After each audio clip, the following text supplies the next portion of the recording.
Well, Jose, you talked about different strategies about getting your bird to increase its consumption of formulated diet, Yes. such as putting it in a night cage. But Yes. there are other strategies as well. Of course. I mean, foraging would be one of them as well. That's our all-time favorite, and it has become ever so more popular now that there's all this enrichment talk and a lot of foraging coming out.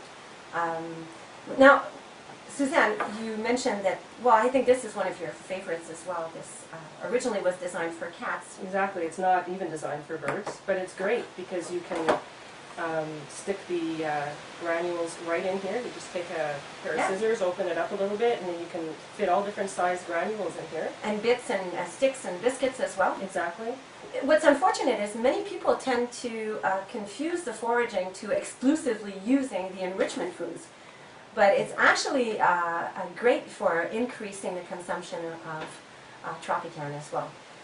Usually birds are very curious of nature, and usually they will be more intrigued with what they find that's hidden or dissimulated in an object. So you can fool them a little bit and enrich their lives by using the Tropican in various of our enrichment toys, right? Right, and we use this all the time for our fledglings here at Hagen, right? Absolutely. Now this, of course, is a catted product. It's a cat scratch post, and we usually tie these with tie wraps. But our Living World collection of Nature's Treasures also has quite a large assortment of cardboard foraging toys that can be utilized to insert either some of our Tropican biscuits or sticks. Ideally, the high-performance biscuits are the best for birds that are trying to convert, of course, because these are more palatable. And these can be reutilized once they've started to come apart, and we can actually use a lot of our piñatas as well, that we can insert some of the Tropican sticks into them, which is a great activity for children to be doing at night. I mean, you set them up by the TV with a few piñatas and let them insert all these Tropican sticks, and then the birds' lives will be enriched with something that is definitely more nutritious for them and is ensuring that the birds are receiving optimal diet. So we talked about the cat scratch post, and we also talked about this foraging toy, which is a more advanced toy and requires some skill, right? Yes, absolutely.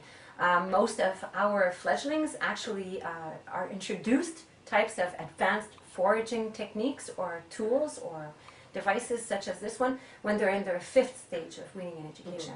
Obviously these birds learn from us, we play around with it, we find things and get excited, but this is one that is definitely more advanced. There is a basic foraging dish that we can make ourselves, right? Yes.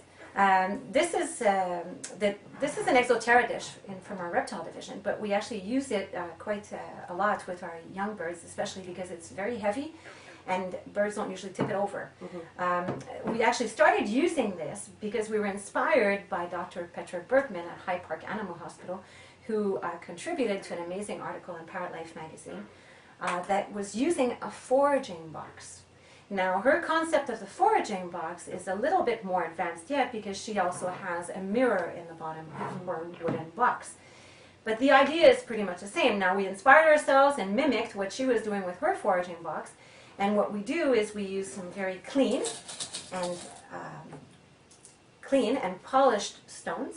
And we have to be careful of the size of the stones. Very important, yes. We definitely have to make sure that the stones that we choose are quite larger than the bird's beaks.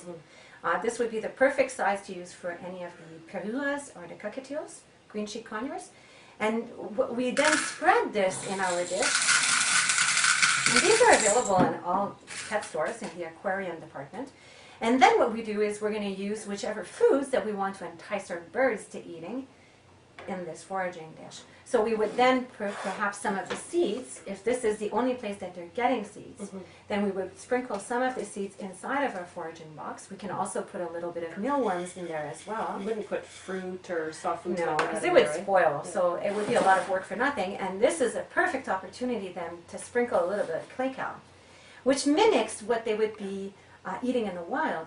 Now, this heavy dish is ideally placed in the bottom or of the cage or on the top of the cage. I prefer it on the top of the cage when the bird gets time out of the cage. The idea with this is it's good for small psidocene species, especially the Australian species that are used to foraging together with a large flock. Hence, again, comes the idea of introducing a mirror on the bottom of it. because the individual bird that's being kept in a cage is a companion that would normally in the wild be foraging with a lot of other birds, can get this kind of camarade and forage with other birds. Of course, in the wild, they would also be eating some of the natural minerals found in the soil. Right. And therefore, it makes perfect sense to sprinkle a little bit of our clay cow into our foraging rocks. And it's important to note that it's clay cow, not grit, that you're putting in there. It's very important because grit would be toxic. Well, actually, it's not toxic, but it does cause impaction for some of the pseudocene species, and it should not offer.